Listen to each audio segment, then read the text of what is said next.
रसूलुल्लाह सल्लल्लाहु अलैहि वसल्लम की बारगाह अक़दस में एक काफिर औरत बच्चा उठाए बागर्ज आजमाइश और इम्तहान हाजिर हुई। अल्लाह की शान देखें, उस 2 माह के दूध पीते बच्चे ने कहा, या रसूल अल्लाह, अस्सलामु अलैकुम, हम आप सल्लल्लाहु अलैहि वसल्लम की खिदमत अक़दस में हाजिर हैं।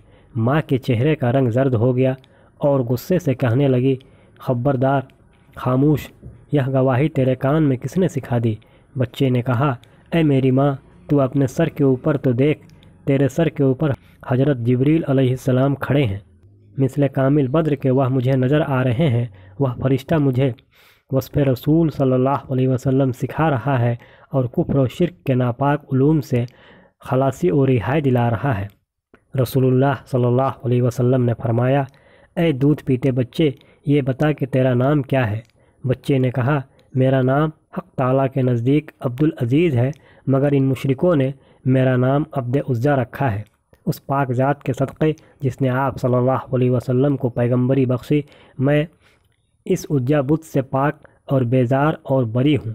नबी करीम सल्लल्लाहु अलैहि वसल्लम की निगाह के सदक़े जन्नत से उसी वक्त ऐसी खुशबू आई जिसने बच्चे और उसकी माँ के दिमाग को मुअत्तर कर दिया। जिस शख्स का खुदा खुद निगहबान हो, उसका तहफ़्फ़ुज़ मुर्ग व माही भी करते हैं।